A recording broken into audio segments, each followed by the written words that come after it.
Where your treasure is, there will your heart be also. God has given us unlimited treasures in His Word. Every time we open it, we can discover a new treasure or admire an old one. What will we find today? Here's Carla Early with Treasure Hunt in the Word.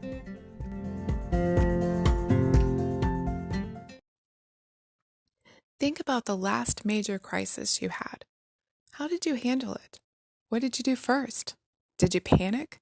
Run to a friend or family member for help? Maybe you did something you regretted later, or you didn't do something you realized you should have, like pray. I remember when I was a kid, my mom had a frightening encounter.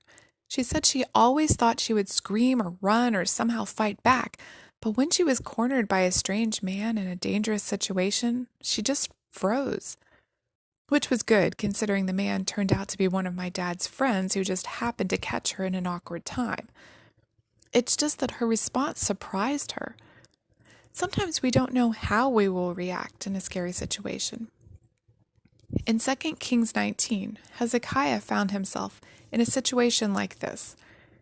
He was known as a king who loved the Lord and led his people to follow him. He trusted God.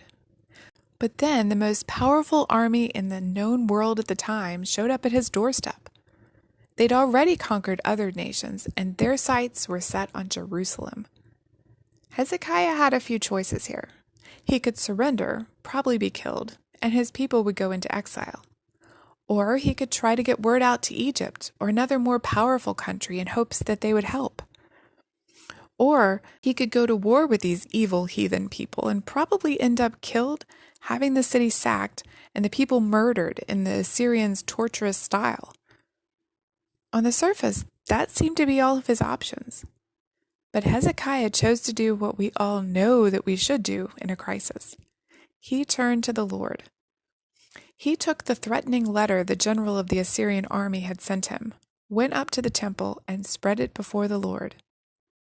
Can't you visualize this king, stripped of his royal robes, dressed in sackcloth, bowing before the Lord in the grand temple with pieces of paper, well, I guess it probably would have been a scroll, rolled out on the floor before him?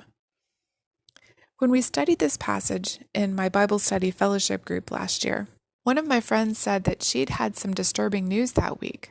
So she decided to try Hezekiah's method. She printed out the emails so she'd have a physical copy to bring before the Lord. She spread it out on the floor and prayed over it. Then she left it there. She said, I still had to deal with it, but I knew God was in control and He would work it out, so I just had peace about it. I'll let you read Hezekiah's beautiful prayer and God's miraculous answer in 2 Kings 19, 15 through 37. Our God is truly amazing. He can take whatever crisis, no matter how impossible, and work it all for our good and His glory. When God answered through Isaiah, He said, because you have prayed to me, I have heard. Can He say that about whatever is on your heart today? Lay it before Him. Give it to Him in prayer. And as you do, I pray He will give you peace and guidance. You can contact us at treasurehuntintheword@gmail.com.